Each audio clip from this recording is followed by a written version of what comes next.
Interesting movie explanation से जुड़े रहने के लिए हमारे चैनल को सब्सक्राइब करें और बेल आइकन को दबाना ना भूलें। फिल्म की शुरुआत में हमें कैरोलाइन नाम की एक लड़की दिखाई जाती है जो बेसहारे बुजुर्ग और बीमार लोगों की देखभाल वाली जगह पर नर्स का काम करती है। यहाँ वो उन बुजुर्ग लोगों का बहुत ध्यान रखती है, लेकिन कुछ टाइम बाद कैरोलाइन अपनी नौकरी छोड़ देती है क्योंकि वहाँ के लोग किसी बूढ़े के मरने के बाद बिल्कुल भी दुख नहीं दिखाते। मरने वाले आदमी की चीजें सीधा कचरे में डाल दी जाती है। ये सब देखकर कैरोलाइन को बहुत बुरा लगता है, इसीलिए वो वहाँ से चली जाती है। अगले सीन में हम देखते हैं कि कैरोलाइन को अखबार में एक बूढ़े आदमी की देखभाल की नौकरी का ऐड दिखता है। वो ये बात अपनी एक दोस्त को बताती है और कहती है कि वो कल उस घर में इंटरव्यू देने जाएगी, लेकिन उसकी दोस्त उसे मना करती है और कहती है कि उसे वहां नहीं जाना चाहिए क्योंकि वो घर शहर से बहुत दूर और बिल्कुल सुनसान जगह पर बना है। इस पर कैरोलाइन कहती है कि उसे अब अपनी पूरी जिंदगी बूढ़े लोगों की सेवा में ही बितानी है। दरअसल कैरोलाइन के दिल में अपने पिता की मौत का गहरा दुख होता है क्योंकि जब उसके पिता मरे थे तो वो बिल्कुल अकेले थे। तब कैरोलाइन उनके पास नहीं थी। इसी बात का उसे हमेशा अफसोस रहता है और इसी वजह से कैरोलाइन चाहती है कि वो अपना पूरा जीवन बूढ़े लोगों की देखभाल और सेवा करते हुए बिता दे। कैरोलाइन इंटरव्यू के लिए घर से निकल पड़ती है। जब वो वहां पहुंचती है तो उसकी मुलाकात ल्यूक नाम के लॉयर से होती है। ये वही लॉयर होता है जिसने फोन पर कैरोलाइन का इंटरव्यू शेड्यूल किया था। ल्यूक कैरोलाइन को उस घर की ऑनर वॉयलेट से मिलवाता है। वॉयलेट के पति बेन को पैरालिसिस होता है, जिस वजह से वो ना ही चल फिर पाते हैं और ना ही कुछ बोल पाते हैं। उस आदमी की देखभाल के लिए कैरोलाइन को नौकरी पर रख लिया जाता है। कैरोलाइन जब अपना सामान पैक करके उस घर में रहने जा रही होती है तो रास्ते में एक गांव के पुराने से पेट्रोल पंप पर रुकती है। वहां वो कुछ अजीब चीजें नोटिस करती है। वो देखती है कि दरवाजे के ठीक आगे एक लाल डस्ट से लाइन बनी हुई है और पेट्रोल पंप के आसपास जानवरों की हड्डियां और टोटके ताबीज जैसी चीजें टंगी होती हैं। वहां के मालिक भी उसे काफी अजीब लग रहे थे। वो तुरंत उनको पेट्रोल के पैसे देकर घर के लिए निकल पड़ती है। घर पहुंचकर वो अपना सामान अनपैक करती है। उसके बाद वो बेन के रूम में जाती है और उनसे कुछ बात करती है। थोड़ी देर बात करने के बाद बेन अचानक से कैरोलाइन का हाथ जोर से पकड़ लेते हैं। तभी वहां वॉयलेट आ जाती है। वॉयलेट कैरोलाइन से कहती है कि बेन को इस तरह के दौरे आते रहते हैं, इसीलिए उसे ये दवा रोज सुबह शाम देनी होगी और इस बात का ध्यान देना होगा कि वो ये दवाई पूरी पी जाए। कैरोलाइन वॉयलेट से पूछती है कि वो दोनों इस घर में कब से रह रहे हैं। वॉयलेट बताती है कि उन्होंने ये घर दो बच्चे मार्टिन और ग्रेस से खरीदा था। उनके पेरेंट्स की मौत के बाद ये घर उनके नाम आ गया था, लेकिन कुछ मजबूरी के चलते उन दोनों को ये घर बेचना पड़ा। कैरोलाइन उन भाई बहनों की फोटो को उठाती है, लेकिन पीछे से एक फोटो और निकलती है जिसमें उन दोनों बच्चों के साथ उनके सर्वेंट्स की भी फोटो होती है। वॉयलेट कैरोलाइन को एक चाबी देती है जिससे घर का हर दरवाजा खुल जाता है। कैरोलाइन नोटिस करती है कि घर में एक भी मिरर नहीं होता। वो वॉयलेट से इसकी वजह पूछती है तो वॉयलेट उसे बताती है कि अब हम बूढ़े हो गए हैं, इसीलिए अब मिरर की कोई जरूरत नहीं है। वॉयलेट कैरोलाइन से कहती है कि तुम इस घर में कोई मिरर नहीं लगाओगी, लेकिन अपने पर्सनल यूज के लिए अपने पास एक छोटा सा मिरर रख सकती हो।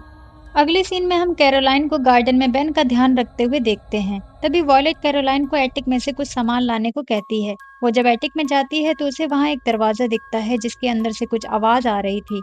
वो उस दरवाजे को उसी मास्टर की से खोलने की कोशिश करती है, लेकिन वो दरवाजा खुलता ही नहीं।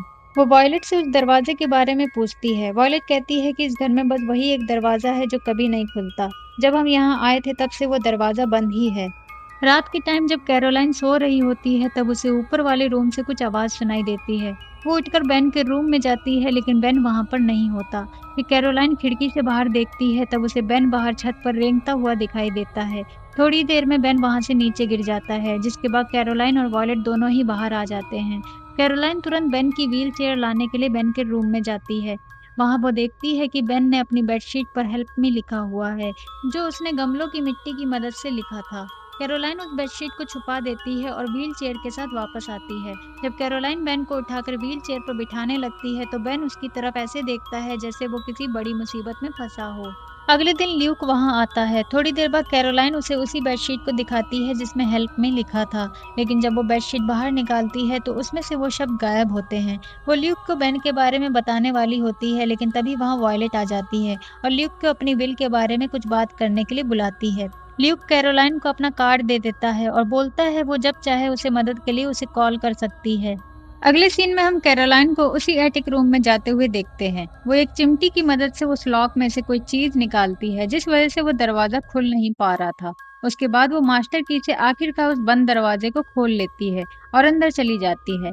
वहां कैरोलाइन को बहुत सारी अजीब चीजें मिलती है जो किसी जादू टोने जैसी लगती है। उसे एक किताब मिलती है जिसमें उन्हीं दो बच्चों और उनकी फैमिली की तस्वीर होती है। उस किताब में उन सर्वेंट्स की भी फोटो होती है जिन्हें कैरोलाइन ने पहले देखा था। इसी किताब के अंदर कैरोलाइन को एक कागज भी मिलता है जिसमें काला जादू की एक विधि लिखी होती है। उस पर लिखा होता है कंज्यूर ऑफ प्रोटेक्शन, यानी खुद को बचाने वाला जादू। फिर कैरोलाइन को एक बॉक्स मिलता है जिसमें कुछ मंत्रों की कैसेट्स रखी होती हैं। उनमें से एक कैसेट पर लिखा होता है कंज्यूर ऑफ सैक्रिफाइस, यानी बलिदान से जुड़ा जादू। तभी ऊपर से वॉयलेट की आवाज आती है। वॉयलेट की आवाज सुनते ही कैरोलाइन डर जाती है और उस कैसेट को अपने साथ लेकर जल्दी से दरवाजे को बंद करके एटिक में छुप जाती है। वॉयलेट के जाने के बाद कैरोलाइन को ये भी पता चलता है कि घर के सारे मिरर्स वहाँ एटिक में ही छुपा कर रखे गए हैं। कैरोलाइन उस कैसेट को लेकर अपनी दोस्त जिल के घर जाती है और उसे सारी बात बताती है। जिल उसे हुडू मैजिक के बारे में बताती है जिसका किसी भी धर्म से कोई लेना देना नहीं होता। जिल ये भी बताती है कि हुडू का असर सिर्फ उन लोगों पर होता है जो इस पर विश्वास करते हैं। अगर तुम इस जादू पर बिलीव नहीं करते तो इसके मंत्र या टोटके तुम्हारा कुछ भी नहीं बिगाड़ सकते। जिल कहती है कि उसकी आंट भी इन्हीं सब चक्करों में रहती है और एक शॉप से हुडू मैजिक का सामान खरीदती रहती है। कैरोलाइन जिल से कहती है कि उसे वो दुकान देखनी है जहाँ से उसकी आंट हुडू मैजिक का सामान खरीदती है, जिसके बाद जिल कैरोलाइन को वो दुकान दिखा देती है। घर आकर कैरोलाइन बेन के रूम में एक मिरर को टांग देती है और सोने चली जाती है। वॉयलेट जब बेन के रूम में जाती है तो मिरर को देखकर काफी डर जाती है और कैरोलाइन पे गुस्सा करने लगती है। कैरोलाइन कहती है कि उसने उस दरवाजे के अंदर रखी चीजों को देखा है। तुम जरूर कुछ छुपा रही हो और तुम्हें सच बताना ही होगा। जिसके बाद वॉयलेट कैरोलाइन को बताती है कि काफी साल पहले यहाँ जो परिवार रहता था उन्होंने दो ब्लैक सर्वेंट्स पापा जस्टिफाई और मामा सेसेल को नौकरी पर रखा था। वो दोनों हुडू मैजिक किया करते थे। एक दिन घर में पार्टी थी, सभी लोग अपने आप में मग्न थे। उस परिवार के बच्चे कहीं भी नजर नहीं आ रहे थे। सभी लोग बच्चों को ढूंढने लगे और तभी उन्हें एटिक रूम से कुछ आवाज आती है। वो देखते हैं कि वो दोनों सर्वेंट्स उन बच्चों पर कोई जादू टोना कर रहे हैं। ये देखकर वो सभी लोग भड़क उठते हैं और उन दोनों को जिंदा जला देते हैं और जादू टोने का सारा सामान उसी सीक्रेट रूम में लॉक कर देते हैं। लेकिन पापा जस्टिफाई और मामा सेसिल की आत्माएं अभी भी भटकती हैं। यहाँ से सारे मिरर इसीलिए हटा दिए गए थे क्योंकि उन शीशों में पापा जस्टिफाई और मामा सेसिल की आत्माएं दिखाई देती हैं। लेकिन कैरोलाइन को वॉयलेट की बातों पर भरोसा नहीं होता। वो भूत प्रेत में विश्वास नहीं करती। ये बात सच है या नहीं इसका टेस्ट करने के लिए कैरोलाइन थोड़ी नर्वस होते हुए अपने छोटे से मिरर को लेती है और बेन को नहलाते वक्त उसके चेहरे के सामने शीशा दिखाती है। शीशे में देखते ही बेन बहुत डर जाता है और उसकी रिएक्शन देखकर कैरोलाइन को लगता है कि बेन वॉयलेट के अंधविश्वास पर बिलीव करता है। उसके बाद कैरोलाइन उसी दुकान में जाती है जहाँ हुडो मैजिक का सामान मिलता है। वहाँ एक औरत होती है जो ये सामान बेचती है। कैरोलाइन उस औरत से उस लाल डस्ट के पाउडर के बारे में पूछती है। वो औरत बताती है कि इसकी एक लाइन खींचने पर तुम्हारा कोई भी दुश्मन उस लाइन को पार नहीं कर पाएगा। कैरोलाइन उस औरत को बेन की पूरी सिचुएशन समझाती है। वो बताती है कि बेन को ऐसा लगता है कि किसी ने जादू टोटके से उसकी ये हालत की है, इसीलिए उसका इलाज भी उसी तरह से करना होगा। उसका ट्रीटमेंट मनोवैज्ञानिक तरीके से ही करना होगा। जिसके बाद वो औरत कैरोलाइन को कुछ हुडो मैजिक का सामान दे देती है। वो बेन पे उसी हुडो मैजिक का इस्तेमाल करती है ताकि बेन को ये यकीन आ जाए कि अब वो ठीक हो जाएगा। थोड़ी देर बाद बेन थोड़ा थोड़ा बोलने लगता है और कैरोलाइन से मदद मांगता है। वो कहता है कि उसे यहाँ से ले जाओ। तभी वॉयलेट ऊपर आ जाती है और कैरोलाइन से दरवाजा खोलने को कहती है। कैरोलाइन जल्दी जल्दी सारा सामान बैग में रखती है और बेन से पूछती है कि उसे यहाँ किससे खतरा है। तभी बेन दरवाजे की तरफ इशारा करता है जिससे कैरोलाइन समझ जाती है कि वॉयलेट ने ही अपने हस्बैंड की ये हालत करी है और तभी वॉयलेट अंदर आ जाती है। कैरोलाइन वॉयलेट से कहती है कि वो बेन को बस एक कहानी सुना रही थी और उसके बाद वो सोने के लिए चली जाती है। अगले दिन वो ल्यूक के पास जाकर सीक्रेट रूम में रखी सभी चीजों के बारे में बताती है, लेकिन ल्यूक कहता है कि वो इन जादू टोटके वाली चीजों पर यकीन नहीं करता। उसके बाद कैरोलाइन ल्यूक के साथ उसी पेट्रोल पंप वाली जगह पर जाती है जहां उसने लाल डस्ट से खिंची हुई लाइन को देखा था। वहां उसे एक बूढ़ी औरत मिलती है। कैरोलाइन उस बूढ़ी औरत से कंज्यूर ऑफ सैक्रिफाइस के बारे में पूछती है। वो औरत उसे बताती है कि ये एक बहुत ही खतरनाक ब्लैक मैजिक होता है जिसकी खोज पापा जस्टिफाई ने की थी, लेकिन वो इस विधि का प्रयोग करने से पहले ही मारा जा चुका था। इस विधि में जादू करने वाला इंसान अपने शिकार की बची हुई जिंदगी के साल चुरा लेता है। इस विधि के जरिए वो अपनी आत्मा को किसी दूसरे शरीर में डाल देते हैं और उस शरीर की आत्मा को अपने शरीर में डाल देते हैं, जिससे वो लोग कभी नहीं मरते।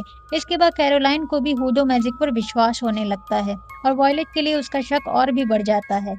अपने शक को यकीन में बदलने के लिए कैरोलाइन घर जाकर लाल डस्ट से अपने रूम के दरवाजे के बाहर लाइन खींच देती है और उस लाइन को डोरमेट से छुपा देती है। कैरोलाइन जब वॉयलेट को अंदर बुलाती है तो वो अंदर नहीं आती। इससे कैरोलाइन का शक यकीन में बदल जाता है। कैरोलाइन वॉयलेट की ड्रिंक में बेहोशी की दवा मिला देती है।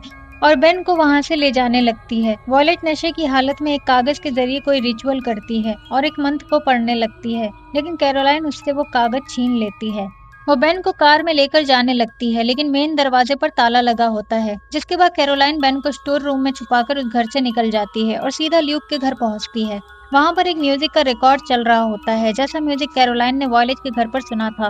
वो वहां अपनी कुछ फोटोज भी देखती है और साथ ही वहां पर उसे उस घर की मास्टर की भी मिलती है, जिससे ये पता चलता है कि वॉयलेट और ल्यूक दोनों मिले हुए हैं। ल्यूक पीछे से आकर कैरोलाइन पर हमला करता है और जबरदस्ती वापस उसी घर में ले जाता है। वहाँ कैरोलाइन को पता चलता है कि हुडो मैजिक दरअसल बेन पर नहीं बल्कि कैरोलाइन पर इस्तेमाल होना था। कैरोलाइन किसी तरह अपनी रस्सियां खोल लेती है और लाल मिट्टी से लाइन खींचती है, जिससे ल्यूक उस तक नहीं पहुंच पाता। कैरोलाइन ऊपर के सभी दरवाजों को उस लाल मिट्टी से ब्लॉक कर ही रही होती है कि तभी वॉलेट वहां पर आ जाती है और उन दोनों में हाथापाई शुरू हो जाती है। कैरोलाइन वॉलेट को सीढ़ियों से नीचे गिरा देती है, जिससे वो जख्मी हो जाती है। कैरोलाइन उसके बाद पुलिस को कॉल करती है और अपनी फ्रेंड जिल को भी कॉल पर बताती है कि वो मुसीबत में है। तभी टेलीफोन की तार काट दी जाती है। कैरोलाइन भागते भागते एटिक रूम तक पहुंचती है तो वहां उसे काफी सारी कैंडल्स पहले से ही जली मिलती है। कैरोलाइन खुद को बचाने के लिए उसी रिचुअल को फॉलो करती है जो उसने वॉलेट के हाथ से छीना था। उस कागज में खुद को बचाने की विधि लिखी होती है। इसके बाद वॉलेट भी वहां तक रेंगते रेंगते आ जाती है। कैरोलाइन उससे कहती है कि मैंने तुम्हारी प्रोटेक्शन वाली विधि का यूज कर लिया है, जिससे तुम मुझे बिल्कुल भी छू नहीं सकती। लेकिन वॉलेट कहती है ये रिचुअल जो तुमने किया है ये दरअसल तुम्हें वहां से बाहर जाने से रोकने के लिए था। मैंने तो बस तुम्हारे सामने उस रिचुअल को पढ़ने का नाटक किया था। अब तुम उस सर्कल से बाहर नहीं निकल सकती। तुमने हमारा काम और भी आसान कर दिया है। दरअसल वॉलेट और ल्यूक इतने दिनों से कैरोलाइन का इंतजार कर रहे थे कि वो हुडो मैजिक पर विश्वास करने लग जाए, क्योंकि हुडो मैजिक उन्हीं लोगों पर असर करता है जो उस पर विश्वास करते हैं। और अब क्योंकि कैरोलाइन हुडो मैजिक पर विश्वास करने लग गई थी, इसीलिए उसने उस रिचुअल को फॉलो किया। लेकिन कैरोलाइन को नहीं पता था कि ये रिचुअल दरअसल उसको उस सर्कल में बांध कर रखने के लिए था। वहीं दूसरी ओर ल्यूक कंज्यूर ऑफ सैक्रिफाइस का कैसेट प्ले कर देता है, जिसमें से कुछ मंत्र पढ़े जा रहे थे। और वॉलेट कैरोलाइन की तरफ एक शीशा दिखाती है, जिसमें कैरोलाइन को वो छोटी बच्ची जिसका ये घर था, वॉलेट का चेहरा और आखिरी में मामा सेसिल का चेहरा नजर आता है। उसके बाद वॉलेट कैरोलाइन की तरफ उस शीशे को बढ़ा देती है और शीशा टूट जाता है। थोड़ी देर बाद जब दोनों उठते हैं तो पता चलता है कि कैरोलाइन की आत्मा वॉलेट की बॉडी में चली गई है। और साथ ही हमें ये भी पता चलता है कि वॉलेट के शरीर में जो आत्मा थी वो दरअसल मामा सेसिल की थी और ल्यूक के शरीर में पापा जस्टिफाई की आत्मा थी। इन दोनों ने सबसे पहले इस घर के बच्चों के शरीर पर कब्जा किया था और फिर इन दोनों ने बेन और वॉलेट के शरीर पर भी कब्जा किया। पापा जस्टिफाई ने कभी ल्यूक के ऊपर भी यही मैजिक किया था, जिससे ल्यूक की आत्मा बेन के शरीर में आ गई थी और सालों से ये दोनों इसी तरह अपनी आत्माएं दूसरों के शरीर में डालकर जी रहे थे। इसके बाद वो कैरोलाइन को, जिसकी आत्मा अब वॉलेट के शरीर में फंसी होती है, एक लिक्विड पिलाते हैं, जिससे उसकी बॉडी को लकवा मार जाता है। सुबह तक वहाँ पुलिस और उसकी दोस्त भी आ जाती है। वो देखती है कि वॉलेट और बेन को अब देखभाल के लिए केयर टेकिंग होम में ले जाया जा रहा है, लेकिन जिल ये नहीं जानती थी इस वक्त वो जिससे अपनी दोस्त समझकर बात कर रही है वो तो कोई और ही है। असली कैरोलाइन और ल्यूक दोनों एक दूसरे को देख रहे होते हैं, लेकिन अब वो दोनों ही बेचारे लाचार होते हैं, क्योंकि लकवा पड़ जाने के कारण वो अब किसी को नहीं बता सकते कि उनके साथ क्या हुआ है। और इसी के साथ ये कहानी खत्म हो जाती है। ये मूवी काफी इंटरेस्टिंग है, लेकिन इसकी एंडिंग ने ऑडियंस को निराश कर दिया। इस मूवी के मेकर्स चाहते तो इसकी एंडिंग पॉजिटिव कर सकते थे, लेकिन इन्होंने अंत में बुराई की जीत कर दी। मुझे उम्मीद है अगर इस मूवी का कभी सीक्वल बना तो शायद इस बार मेकर्स ऑडियंस को निराश नहीं करेंगे और एक अच्छी एंडिंग देंगे। अगर वीडियो अच्छी लगी हो तो लाइक करिए एंड कमेंट करके अपने विचार बताइए कि मूवी की पॉजिटिव एंडिंग कैसी होनी चाहिए थी। मिलते हैं अगले वीडियो में।